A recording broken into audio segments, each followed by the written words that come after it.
I've always really wanted to farm. Every day is different. It's not the same seat in a factory or same seat in a semi. It's always a different seat, different, shovel, different tool, different area. And, it could be one day you're dealing with grain markets, the next day you're, welding on a PC equipment to purchase inputs the following day. So every day is different, and every day is, a different challenge. My dad was always busy with the construction side of things, and he found out I was a good little operator or whatever. And, by the 7th grade, I was already purchasing the seed corn for our operation. I've been doing that even before I even got out of junior high.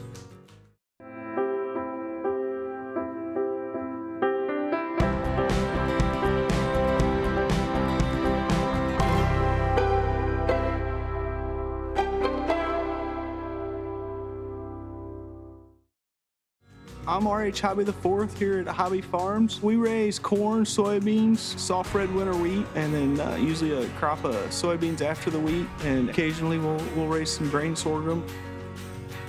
We're here south of Nashville, Illinois, so about 50 miles east of St. Louis. My great-grandpa worked the farm originally, which his dad came from Germany here, so that really makes me kind of the 5th generation. My immediate family was my wife, Sherry, and then I have 2 kids, Riley Hannah and Douglas Ryan.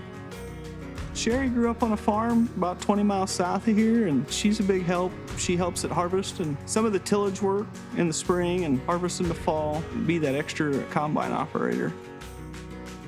We're 2 hours away from the richest soil in the world, and we're 2 hours away from cotton country. So we're in this area here where we sow a lot of wheat because we can get that second crop of soybeans off after it and still have decent yields that compare to just planting soybeans.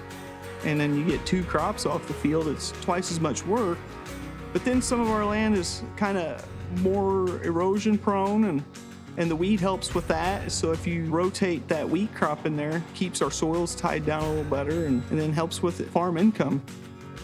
If the land and soil is what makes my money, I'm not gonna abuse it or let it get away from me. So I wanna keep it on my fields, keep it where it is, and keep it there for years to come.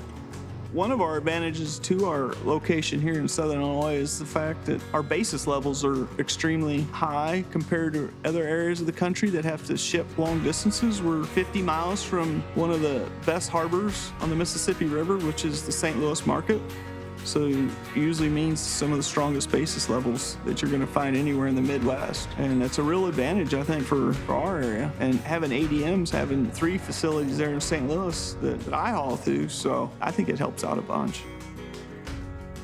Don works for ADM, but in essence, he's there to really help me do the best. So I trust him in regards to getting me the best price. Now, is he gonna always be right?